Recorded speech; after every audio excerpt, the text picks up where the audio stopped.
మన ప్రభువును రక్షకుడునైన యేసుక్రీస్తు వారి శ్రేష్టమైన నామంలో అందరికీ వందనములు. రోజుకు ఒక మిషనరీ జీవిత చరిత్రలో ఈరోజు మనం చూడబోచున్నది సెయింట్ స్టీఫెన్ యొక్క జీవిత చరిత్ర. తెలుగు బైబిల్లో స్టెఫను అని చెప్పబడిన ఇతను క్రీస్తు శకం 1వ శతాబ్దంలో 5వ సంవత్సరంలో జన్మించి 34వ సంవత్సరంలో మరణించి ఉంటారని అంచనా. వీరి యొక్క దేశం ఇశ్రాయేలు, దర్శన స్థలము యెరూషలేము. యేసుక్రీస్తు యొక్క శిష్యునిగా ఉంటే ఎంతటి క్రయము చెల్లించబడుతుందో హతసాక్షులు మనకు గుర్తు చేస్తారు. క్రీస్తును విడిచిపెట్టి ఈ సమాజం అనుసరించే మతాన్ని అంగీకరించినట్లయితే వారు హతసాక్షులుగా మరణించి ఉండేవారు కాదు.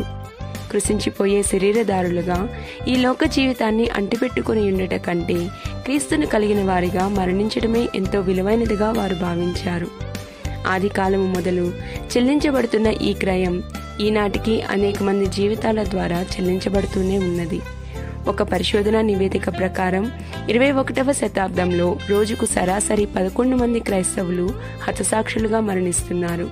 అద్భుతమైన హతసాక్షుల సమూహంలో తెలుగు బైబిల్లో స్టెఫను అని చెప్పబడిన స్టీఫెన్ ముందున్నారు. యెరూషలేములోని ఆది సంఘంలో స్టెఫను ఒక సహాయక సేవకునిగా ఉన్నారు. అతను పరిశుద్ధాత్మతోనూ జ్ఞానముతోనూ కృపతోనూ విశ్వాసముతోనూ బలముతోనూ నిండినవారు. ఆ దినములలో గ్రీకు భాష మాట్లాడు యూదుల్లోని విధవరాండ్రను చిన్నచూపు చూచారని విభేదం తలెత్తింది. కాబట్టి అందరికీ సరైన రీతిలో ఆహారంను పంచిపెట్టుటకు నియమించబడిన వారిలో స్టెఫను ఒకరు. ఆ విధముగా తొలి దినములలో సేవలో సహాయకునిగా స్టెఫను పరిచర్యలో పాలు పంచుకున్నారు.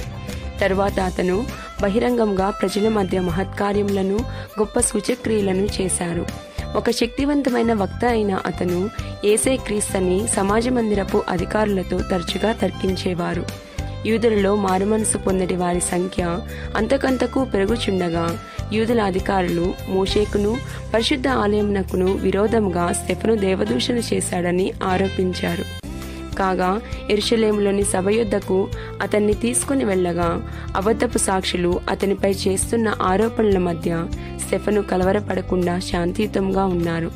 మహాసభలో కూర్చున్న వారందరూ అతని వైపు తేరి చూచినప్పుడు అతని ముఖము దేవదూత ముఖం వలె వారికి కనబడింది.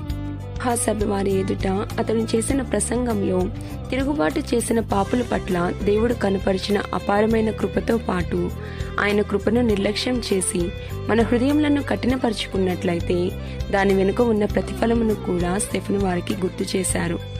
అతను ఇశ్రాయేలీయుల చరిత్రను, వారు శీఘ్రంగా దారి తొలగి అన్యదేవతలను విగ్రహాలను అనుసరించుటను మరియు వారికున్న అవిధేయతను గురించి కూడా వారికి అతను జ్ఞప్తికి తెచ్చారు.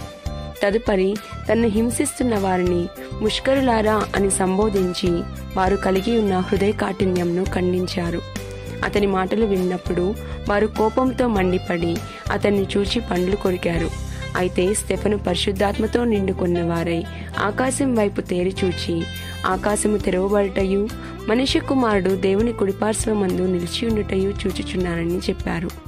అప్పుడు వారు పెద్ద కేకలు వేసి పట్టణపు వెలుపలికి అతన్ని వెళ్ళగొట్టి అతనిపై రాళ్లు రువ్వగా స్టెఫను, ప్రభువా నా ఆత్మను చేర్చుకొనుము అనియు, ప్రభువా వారి మీద ఈ పాపం మోపకము అనియు గొప్ప శబ్దంతో పలికి మొట్టమొదటి క్రైస్తవ హతసాక్షిగా మారారు. గ్రీకు భాషలో కిరీటం అనే అర్థాన్నిచ్చే తన పేరుకు తగినట్లుగా స్టెఫను తాను చూపిన విశ్వాసము ద్వారా ప్రభువు నుండి తన కిరీటాన్ని పొందుకున్నారు.